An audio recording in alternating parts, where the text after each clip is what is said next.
Adillah pada kami tak bodoh.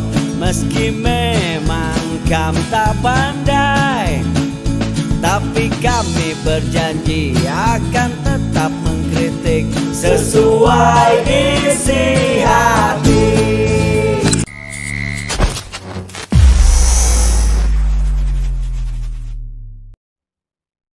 Bismillahirrahmanirrahim. Assalamualaikum warahmatullahi wabarakatuh. Salam perubahan, salam kedaulatan rakyat. Sahabat SC Channel semua, ini kemarin ada kabar yang menarik, lucu.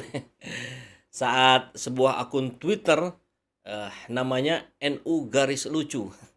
Kalau NU garis lucu barangkali memang itu bukan representasi dari NU yang sesungguhnya, ya, bukan akun resminya Nahdlatul Ulama, tapi yang merasa dia ada di garis lucu. Cuman memang agak repot juga ya sahabat, kalau kita mengklaim sebagai garis lucu ternyata tidak lucu. Kan begitu ya. Karena kalau mau ngaku lucu harus lucu terus menerus. Ya, kita lihat ini ada kabar menarik dari akun Twitternya NU garis lucu yang membahas tentang Anies Baswedan ketika menjelaskan tentang batik. Saya kira di situ ada sebuah kesalahpahaman yang tentu mesti kita luruskan. Jangan sampai itu menjadi sebuah gorengan baru yang tidak elok, karena berbicara batik tentu berbicara Indonesia. Nah, ini thumbnailnya NU garis lucu. Kemudian di bawahnya sampaikan kebenaran walaupun itu kurang lucu. Ini yang disampaikan oleh Anies Baswedan ketika merespon cuitan dari NU garis lucu. Jarang-jarang nih Pak Anies merespon. Berarti ini ada dianggap sesuatu yang harus diluruskan. Kurang lebih begitu ya. Nah, kita lihat beritanya di Detik News. Kita lihat nih. Anies balas tweet NU garis lucu. Baju batik pelanggaran, unggah video lengkap. Jadi ada framing yang kemudian dibuat kalau Pak Anies menyatakan penggunaan batik itu adalah sebuah pelanggaran. Nah, kalau sampai di titik itu saja, maka tentu kita akan melihat bahwa potongan itu adalah potongan yang salah dari seorang Anies Baswedan. Kenapa menggunakan baju batik dianggap pelanggaran? Kan begitu ya. Padahal itu sudah menjadi tradisi, padahal itu sudah menjadi sebuah kebanggaan bangsa Indonesia. Nah, padahal Anies Baswedan tidak berbicara dalam konteks itu, tapi berbicara tentang konteks perubahan, tentang konteks kemajuan. Dan di saat yang awal batik itu ada, tidak digunakan sebagai pakaian. Kan begitu. Nah, ini pelajaran penting saya kira buat rakyat kita. Bagaimana kita melihat sebuah pelajaran hikmah itu tidak melulu harus dalam ruang-ruang kelas, tapi juga bisa dalam sebuah tweet war. Walaupun bukan war ini ya, saling berdiskusi saja sebetulnya. Kita lihat, akun Twitter NU garis lucu mengunggah potongan video berisi mantan Gubernur DKI Jakarta Anies Baswedan bicara soal pakai baju batik adalah pelanggaran. Anies yang kini merupakan bakal capres membalas cuitan itu. Batik itu dipakainya kain Bapak Ibu. Nanti kita lihat videonya ya. Batik itu dipakainya untuk sarung. Nah, ini awal sejarahnya kan begitu. Tidak ada orang pakai batik untuk baju Bapak Ibu. Coba diingat-ingat, nggak ada. Batik itu dipakainya untuk kain. Lalu atasnya kebaya. Kemudian terjadilah pelanggaran. Nah, ini mestinya kalau menggunakan tulisan berarti pakai tanda petik ini. Atas pakem itu. Kain itu yang dipakainya di bawah dipakai untuk baju. Dan ketika pertama kali digunakan orang menengok. Itu nggak sopan, pelanggaran, nggak ngerti pakem. Diikuti banyak orang. Sekarang jadi baju batik identitas Indonesia. Pelanggaran itu sekarang menjadi kebiasaan baru. Ucap Anies dalam potongan video yang diunggah @NU garis lucu seperti dilihat di hari Jumat kemarin. Nah, ini seperti biasa nih. Ini videonya video potongan, berapa? 44 detik ya, bukan video yang lengkap, sehingga sangat mungkin ketika orang menonton video itu kemudian menganggap bahwa Anies menganggap penggunaan batik itu adalah sebuah kesalahan. Kan frame-nya begitu. Maka itu yang harus kita luruskan. Ada kalimat. Nah, ini di yang video pendeknya itu loh, ada tulisan baru.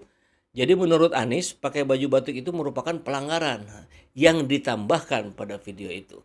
Selain itu ada juga kalimat rungokno Gus Irfan Nuruddin paham ora? Dengarkan Gus Irfan Nuruddin paham nggak? Itu nggak tahu nih. Barangkali sesama orang-orang. Saya juga belum tahu siapa sih orang-orang di belakang akun Twitternya NU garis lucu itu ya. Oke.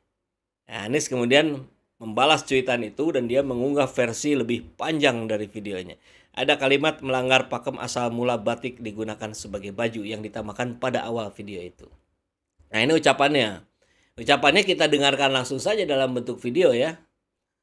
Nah, cek dulu, intinya begitu ya. Pak Anies kemudian men-tweet, cek dulu video lengkapnya Min. Sampaikan kebenaran walaupun itu kurang lucu. Tulis Anies sambil menyertakan emoji senyum. Ini justru yang lucu ya. Kalimat ininya. Nah, kita langsung saja lihat. Nah, ini. Oke. Ini potongan pendeknya. Dia ada tulisannya, tambahan tulisannya. Batik itu dipakainya untuk kain. Lalu atasnya kebaya.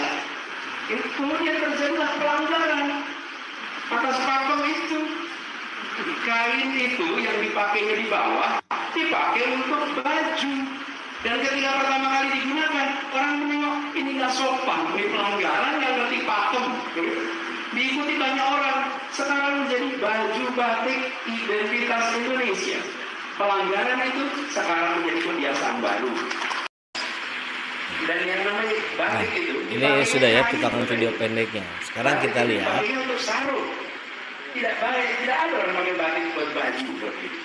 Ini 44 detik dipotong sehingga orang langsung menangkap jadi menurut Anies pakai baju batik itu pelanggaran.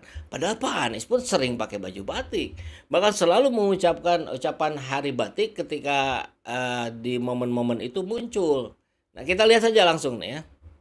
Ini yang aslinya nih, potongan panjangnya. Perubahan kebiasaan. Kita ulang. Baik sekalian, jadilah pendorong perubahan kebiasaan. Kebiasaan diubah, kebiasaan didorong. Jangan jadi sekedar mengikuti kebiasaan. Kebiasaan ini harus kita lakukan. Bapak ini ada yang pakai batik. Bapak pakai batik biru. Ini Pak Muhammad juga pakai batik. Pak Muhammad berdiri sebentar boleh Pak? Berdua nih pakai batik. Boleh. Ini baju tradisional kan? Iya, dia baju Indonesia. Indonesia. Bapak Ibu silakan duduk Pak. Bapak Ibu saya ingin ajak ingat-ingat sebentar sekali. Baju laki-laki tradisional itu semua polos Bapak Ibu. Coba lihat. Ada nggak baju laki-laki bergambar Bapak Ibu? Di masa lalu. Baju laki-laki itu polos. Kalaupun bergambar di Jawa ada yang pakai lurik. Kalau nggak polos putih, polos hitam, polos merah, benar tidak? Polos. Dan yang namanya batik itu dipakainya kain Bapak Ibu. Batik itu dipakainya untuk sarung. Tidak baik, tidak ada orang pakai batik buat baju Bapak Ibu. Coba ingat-ingat, nggak ada. Batik itu dipakainya untuk kain. Lalu atasnya kebaya. Kemudian terjadilah pelanggaran atas pakem itu. Kain itu yang dipakainya di bawah dipakai untuk baju. Dan ketika pertama kali digunakan, orang menengok ini nggak sopan, ini pelanggaran yang nanti pakem. Diikuti banyak orang. Sekarang menjadi baju batik identitas Indonesia. Pelanggaran itu sekarang menjadi kebiasaan baru. Bapak Ibu di bidang pendidikan mulailah pelanggaran baru itu. Mulailah pelanggaran baru itu. Tapi kalau kita terkunci dengan pakem negara belik, maka tidak muncul kebaruan. Dan universitas swasta punya ruang terobosan lebih banyak daripada yang lain. Iya, ruang itu lebih besar untuk melakukan inovasi-inovasi. Sehingga muncul terobosan-terobosan di dalam interaksi, di dalam proses pembelajaran. Ya, itu detailnya, lengkapnya. Jadi Pak Anies Baswedan sedang berbicara tentang konsep perubahan. Bagaimana perubahan itu bisa terjadi pada awalnya selalu akan dianggap sesuatu yang mungkin saja dianggap salah. Tapi ternyata itu kita lihat pada proses sejarah batik yang dulu hanya berupa kain dan dipakai dalam bentuk lembaran begitu. Ternyata ada sebuah inovasi, ada sebuah perubahan yang itu dijadikan sebagai baju, akhirnya diikuti oleh banyak orang menjadi sebuah kebanggaan baru. Ini perubahan yang positif.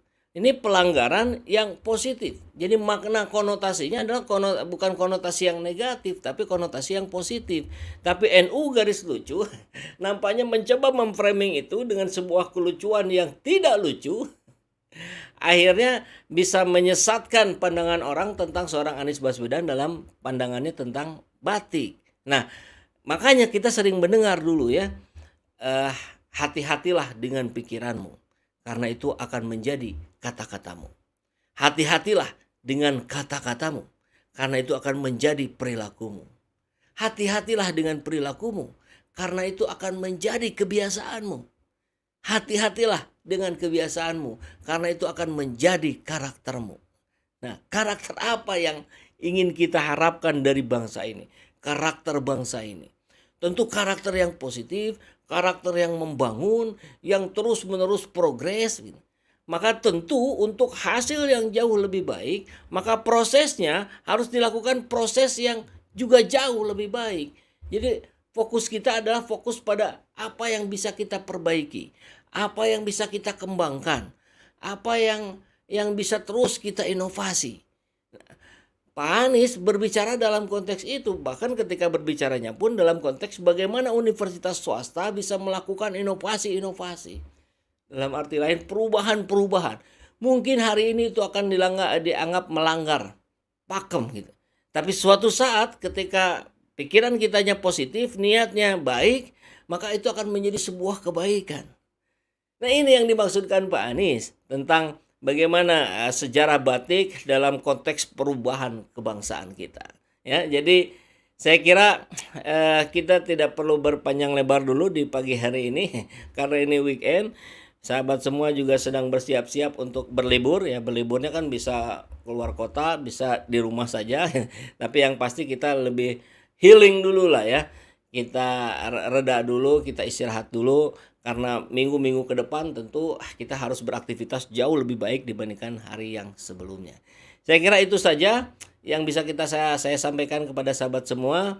Diskusinya kita fokuskan saja di kolom komentar ya dengan teks. Salam perubahan, salam kedaulatan rakyat. Assalamualaikum warahmatullahi wabarakatuh.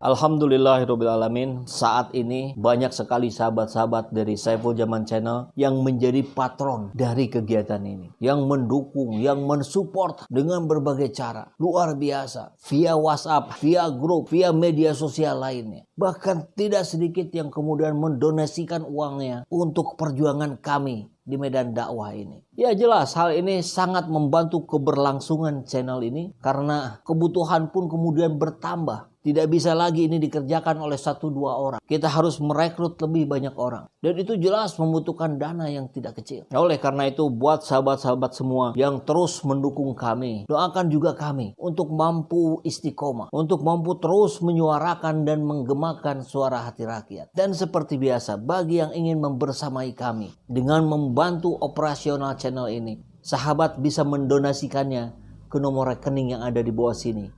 Dan silakan untuk mengkonfirmasikannya ke nomor yang ada di sini.